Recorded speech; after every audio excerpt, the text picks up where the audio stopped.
D'abord, vous payez vos frais de scolarité pour entrer à l'université où l'on vous prive de votre intuition et vous inculque une certaine forme d'endoctrinement. Ensuite, vous recevez un diplôme maçonnique appelé Master, tout en portant un mortier maçonnique et une robe noire de culte de Saturne pour devenir un ancien élève ou un alumni.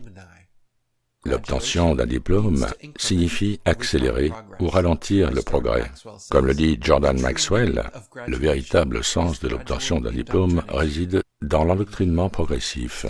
En effet, placer un groupe d'enfants de 5 ans dans une salle remplie d'enfants de 5 ans pendant 1 an, puis un groupe d'enfants de 6 ans avec d'autres enfants de 6 ans, et ainsi de suite pendant 20 ans, jusqu'à ce que vous soyez tellement endoctriné qu'il vous décerne un doctorat. Michael Tsarian a écrit « Les syllabes sont ma pour mesure et stor pour étoile, celui qui mesure les étoiles, à savoir un astrologue. » On décerne encore aujourd'hui une étoile aux enfants qui réussissent leurs études. À l'université, on obtient un master. C'est purement sabien. Les diplômes font partie du cycle du zodiaque. On recevait un diplôme pour prouver que, tel le soleil dont on était issu, on avait atteint un niveau élevé. Une fois qu'on avait maîtrisé les étoiles, on était alors littéralement un master. Jordan Maxwell a écrit « Lorsque l'on obtient son diplôme d'études secondaires, on sort en procession vêtu d'une robe noire, noire pour Saphron, le dieu des Hébreux, ce qui exige que l'on porte le mortier carré sur la tête. Les mortiers carrés sont bien sûr utilisés par les francs-maçons pour leur plâtre. C'est pourquoi on porte un mortier carré à la fin de ses études, devenant ainsi un ancien élève. Tout cela est lié à la franc-maçonnerie. Tout cela est lié au contrôle de l'éducation dans ce pays. Les juges et les prêtres catholiques romains portent traditionnellement des robes noires.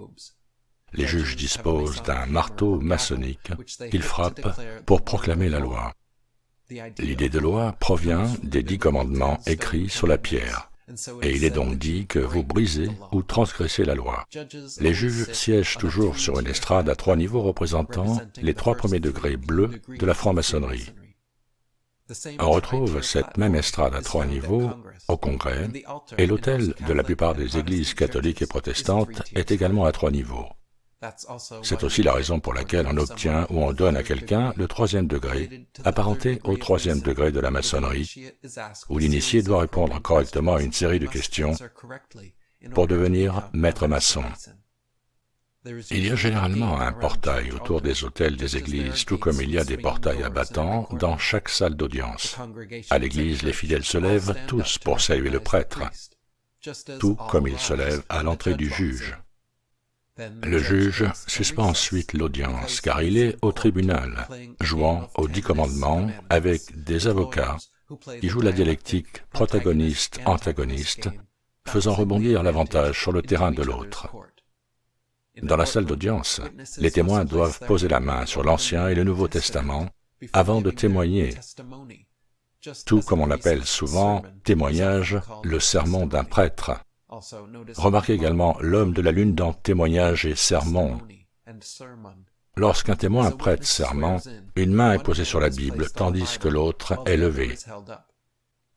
À l'église, lorsque les paroissiens ressentent le Saint-Esprit, souvent pendant le chant, ils lèvent une ou les 2 mains pour louer le Seigneur. Jordan Maxwell dit « En approfondissant l'étude de Saturne, on comprend que sa couleur est le noir, qu'il était le dieu d'une des nombreuses tribus ou groupes sémitiques, et que l'un de ses symboles était un carré. On arrive ensuite au mortier carré noir que portent les étudiants à la fin de leurs études. Il s'agit d'un carré sur la tête généralement noir, la couleur de Saturne, l'un des anciens dieux hébreux. C'est le même noir que porte la robe du juge lorsqu'il vous jette en prison, parce que le noir représente Saturne. Saturne est le dieu des anciens sémites. C'est pourquoi les églises et les tribunaux se ressemblent aujourd'hui. Quand on entre dans une église, on s'assoit avec les pauvres sur les chaises, sur les bancs. Mais on ne peut pas monter plus haut. On ne peut pas franchir la porte. On ne peut pas franchir les petites portes. Seul le prêtre peut y entrer et officier pour vous. Vous restez dehors avec les pauvres. L'autel est toujours surélevé d'au moins 3 niveaux, car c'était ainsi en Égypte. L'autel était toujours élevé pour que le peuple puisse voir le représentant de Dieu vêtu de noir. Le prêtre vêtu de noir monte sur l'autel et officie pour vous. Il est le médiateur entre vous et Dieu. C'est la même chose qui se passe au tribunal. Vous entrez et vous faites partie des pauvres gens assis dans le public. Et voici la barrière, ou le portail, qui vous sépare. Les avocats peuvent franchir la porte et devenir votre porte-parole pour parler à Dieu en votre faveur et voir s'ils peuvent vous libérer. Ils seront également les médiateurs entre Dieu ou le juge qui vous juge et les hommes. C'est de là que tout cela découle dans notre société actuelle. Dans l'Égypte ancienne, le shérif était un législateur, et son insigne était toujours une étoile à 6 branches, symbole de Saturne. Les shérifs américains du Far West portent encore aujourd'hui cette étoile. Il est intéressant de noter que le symbole de Saturne est l'étoile à 6 branches. Saturne est la 6e planète à partir du Soleil. Le jour de Saturne correspond au 6e jour de la semaine. La NASA reçoit actuellement des images de l'hexagramme de Saturne, une formation atmosphérique hexagonale située au pôle de Saturne. Le 6e chakra du système énergétique humain est le 3e œil, la glande pinéale. 6 3 fois fait 666. Lorsque votre chakra du 3e œil s'ouvre, vous développez votre 6e sens de l'intuition et de la spiritualité. Du point de vue de la conscience, le 6e sens, vos intuitions et pressentiments sont des messages de Dieu, vos anges gardiens. N'est-il pas intéressant que les anges aient des halos et des anneaux autour de la tête et que Saturne soit la seule planète à posséder un halo ou un anneau?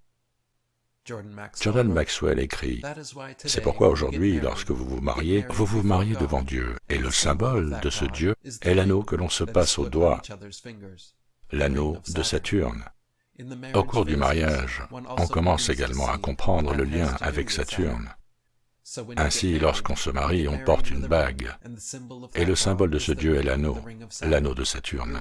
On porte l'anneau de Dieu, et la kippa était l'anneau rond qu'on portait sur la tête pour Saturne, notre Dieu. Même au Moyen-Âge, dans les temples, les moines catholiques se rasaient la tête en cercle, tandis que les Hébreux, au lieu de cela, portaient la kippa. Mais tout cela était lié aux anneaux ronds de Saturne. Michael Tsarion a écrit, « L'ancien nom de Saturne était, comme mentionné, El. C'est la raison pour laquelle ceux qui étaient choisis par El étaient appelés élites. En fait, les mots élu, ancien, élevé, Elohim, temple, cercle, évangile, apôtre, disciple, évangéliste, etc., dérivent tous du culte d'El. Les anges sont des messagers de Dieu, mais Dieu était El. C'est pourquoi les noms des archanges portent le suffixe El, Raphaël, Michel, Uriel, Gabriel, etc. Acharya S. a écrit, « Le pluriel Elohim apparaît plus de 2500 fois dans l'Ancien Testament, mais est mal traduit dans la plupart des versions. Cette pluralité explique pourquoi, dans la Genèse, les dieux disent « Faisons l'homme à notre image ». Comme indiqué, Elohim désigne à la fois les dieux et les déesses, et sa forme singulière, elle, servait de préfixe ou de suffixe au nom des dieux, de personnes et de lieux, d'où Emmanuel, Gabriel, Bethel, etc. Même Satan était l'un des Elohim. Les dieux des Elohim sont des anges, les messagers de Dieu. Quand les sorcières jettent un sort, elles lancent le sortilège de l'hexagone sur quelqu'un. Et quand les chefs font frire quelque chose, ils l'éliminent. Ce sont les élites qui dirigent le monde aujourd'hui. L'élite vient des Israélites, eux-mêmes issus du culte égyptien de la lune, Isis, du soleil Ra et de Saturne Elohim, d'où le nom Israël. Juifs et musulmans vénèrent tous un immense cube noir et une boîte appelée Kaaba à la Mecque. Leur Dieu, Yahweh, YHWH, est connu sous le nom de tétragramme, ce qui signifie que leur Dieu a 4 lettres et a 4 côtés. La Kabbale, du mysticisme et de la franc-maçonnerie juive, vient de la Kabba Allah, ou Dieu cubique, autour duquel les gens se rassemblent et marchent cérémonieusement en cercle. On peut donc dire qu'ils encerclent le carré. Les francs-maçons font également constamment référence à la quadrature du cercle. C'est pourquoi, par exemple, un combat de boxe se déroule sur un ring, alors qu'il s'agit en réalité d'une arène carrée à 4 côtés avec des angles. Le symbole franc-maçonnique G, géométrie God, inscrit dans un compas et une équerre en T, symbolise également ce concept. Tout comme les hommes gravitent autour de leur dieu cubique Kaaba, les maçons utilisent un compas et une équerre autour de leur géométrie divine G. Dans la tradition islamique, le rocher est le point d'ascension de Mohammed, accompagné de l'ange Gabriel. Le dôme du rocher fut construit en 600 après Jésus-Christ et fut reconquis par les Israélites le 6 juillet 1967, après la guerre des 6 jours. Les murs extérieurs du dôme mesurent 66 pieds sur 10 pieds de large et 36 pieds sur 6 pieds de haut. Les Templiers prétendaient que le dôme du rocher était le site du temple de Salomon et y établirent leur Templum Domini à côté au XIIe siècle. Fritz Springmeier a écrit « Saturne est une clé importante pour comprendre la longue tradition de cette conspiration qui remonte à l'Antiquité. » La ville de Rome était à l'origine connue sous le nom de Saturnia ou Cité de Saturne. L'Église catholique romaine conserve une grande partie du culte de Saturne dans ses rituels. Saturne est également lié à Lucifer. Dans divers dictionnaires occultes, Saturne est associé au mal.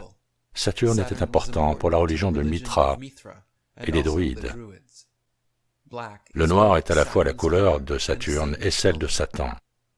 La Sainte Bible Noire nous dit que Satan a le numéro 666. Saturne est la 6e planète. Son symbole est une étoile à 6 branches. On dit qu'il y a des formations météorologiques hexagonales et le jour de Saturne, le 6e jour, est le Black Sabbath d'Ozzy Osbourne. Quelque chose de suspect entoure Saturne, et ce n'est certainement pas seulement ses anneaux.